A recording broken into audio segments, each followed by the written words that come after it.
Hi all, welcome to Football Arena. വലിയ ഭാവി കൽപ്പിക്കപ്പെട്ടിരുന്ന അർജന്റീൻ യുവ പ്രതിഭയാണ് ക്ലൗഡിയോ എച്ചവേരി. ലിറ്റിൽ മെസ്സി എന്നുപോലും ഇദ്ദേഹം അറിയപ്പെട്ടിരുന്നു. വലിയ ഹൈപ്പോടുകൂടി അദ്ദേഹം മാഞ്ചസ്റ്റർ സിറ്റിയിൽ എത്തി. പക്ഷേ മാഞ്ചസ്റ്റർ സിറ്റിയിൽ ക്ലിക്കാവാൻ അദ്ദേഹത്തിന് കഴിഞ്ഞിട്ടില്ല. അതേ തുടർന്ന് സിറ്റി 2 ക്ലബ്ബുകളിലേക്ക് അദ്ദേഹത്തെ ലോൺ അടിസ്ഥാനത്തിൽ പറഞ്ഞു വിടുകയും ചെയ്തു. ബയർ ലെവർക്യൂസൻ, ജിറോണ എന്നീ ക്ലബ്ബുകൾക്ക് വേണ്ടി അദ്ദേഹം കളിച്ചു. അവിടെയും ക്ലിക്കാവാൻ അദ്ദേഹത്തിന് കഴിഞ്ഞിട്ടില്ല. ഇപ്പോൾ മാഞ്ചസ്റ്റർ സിറ്റിയിലേക്ക് തന്നെ അദ്ദേഹം തിരിച്ചെത്തിയിട്ടുണ്ട്. ഇദ്ദേഹത്തെ നിലനിർത്താൻ മാഞ്ചസ്റ്റർ സിറ്റി ഉദ്ദേശിക്കുന്നില്ല. അദ്ദേഹത്തെ പറഞ്ഞു വിടാൻ തന്നെയാണ് സിറ്റിയുടെ തീരുമാനം. ഈ സീസണിലെ ആദ്യത്തെ 2 മത്സരങ്ങൾക്ക് വേണ്ടിയുള്ള സ്ക്വാഡിൽ ഇടം നേടാൻ എച്ചവേരിക്ക് കഴിഞ്ഞിട്ടില്ല. അതായത് ഈ സീസണിലെ സിറ്റിയുടെ പ്ലാനുകളിൽ അദ്ദേഹം ഇല്ല.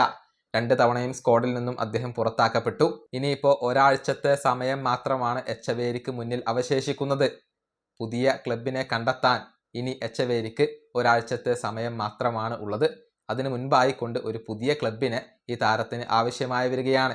സ്ഥിരമായിക്കൊണ്ട് അദ്ദേഹം സിറ്റി വിടുമോ, അതല്ലെങ്കിൽ ലോൺ അടിസ്ഥാനത്തിൽ തന്നെ അദ്ദേഹം മറ്റേതെങ്കിലും ക്ലബിലേക്ക് പോകുമോ എന്നുള്ളത് വ്യക്തമല്ല. പക്ഷേ സിറ്റി അദ്ദേഹത്തോട് ക്ലബ്ബ് വിടാൻ ആവശ്യപ്പെട്ടിട്ടുണ്ട്, പുതിയ ക്ലബിനെ കണ്ടെത്താൻ പറഞ്ഞിട്ടുണ്ട്. ഇതുവരെ പുതിയ ക്ലബിനെ കണ്ടെത്താൻ എച്ചവേരിക്ക് കഴിഞ്ഞിട്ടില്ല.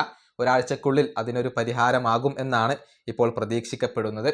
ഏതായാലും യൂറോപ്പിൽ എത്തിയതിനു ശേഷം ആ പഴയ ഹൈപ്പിനോട് അല്ലെങ്കിൽ ആ മികവിനോട് നീതി പുലർത്താൻ അദ്ദേഹത്തിന് കഴിഞ്ഞിട്ടില്ല. പക്ഷേ അർജന്റീനയുടെ യൂത്ത് ടീമുകൾക്ക് വേണ്ടിയും അതുപോലെ തന്നെ റിവർ പ്ലേറ്റിന് വേണ്ടിയും ഒക്കെ അസാധാരണമായ പ്രകടനം നടത്തിയ താരമാണ് എച്ചവേരി.